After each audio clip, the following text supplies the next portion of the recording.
As a campaigner and voice for safeguarding and protection of children, today and in the future, my focus is to raise awareness on conversations I believe could bring about change to protect children, keep them safe, challenge perspectives.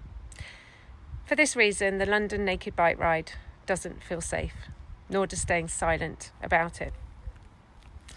So this event came to my attention this year, after several families had contacted me with their concerns, after they'd accidentally stumbled into the naked cyclers on a family trip into London on that weekend. They told me they tried to shield their children, with one family reporting that they had come face to face with an aroused participant. They assumed this person was taking part as he was by the side of the road with his bike. None of the families felt comfortable to comment publicly. From previous posts that I have shared on this subject, you'd be forgiven for thinking I was in a minority of people who didn't know about this event. But on the contrary, that simply isn't true. It transpires that I'm in a majority of people who hadn't heard about this event that's been running for 20 years? Apparently, the event works closely with the Metropolitan Police, with some police being seen pictured on social media over that weekend with the naked participants. Mind-boggling, isn't it? One day a year, you can expose yourselves publicly. It's like you have a free ticket to do so, and you're celebrated by the very people who would ordinarily arrest you for exposure.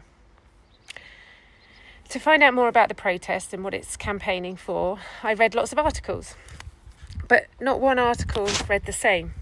Really made me query what the purpose might be for those taking part. One of the several issues I have on this subject and this event is exposure and a dysfunctional law or grey area of a law in the UK on this subject. So currently, if you expose yourself, it is only an offence if the person exposing meant to cause you offence. But what about the person who witnessed the exposure, the offence caused to them, the victim? You can't question their feelings, but many do. If only people would also better understand how a child's brain develops, and that normalising these events simply desensitises children to believing that public exposure is normal, elevating risks for children. They won't understand what's right and wrong, what's acceptable, what isn't, who to trust, who not to trust.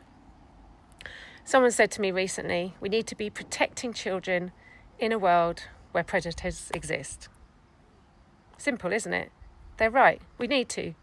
We need to safeguard them, not weaken their resolve by removing boundaries that could cause further difficulties to protection, to their protection, and also to their risk of being groomed. Because once you take away the boundaries, they have nothing left to protect themselves. There needs to be some middle ground for those genuinely protesting for the right reasons, and that ground has to include putting children first, making them a priority, making them our future on safeguarding in these conversations. Activist Madeline Back said to me, why can't they find somewhere out of the public eye? Hire a sports track. I couldn't agree more. Call me whatever you want, but my focus is to protect children and the future of their safeguarding. The London naked bike ride just doesn't feel right in that sense.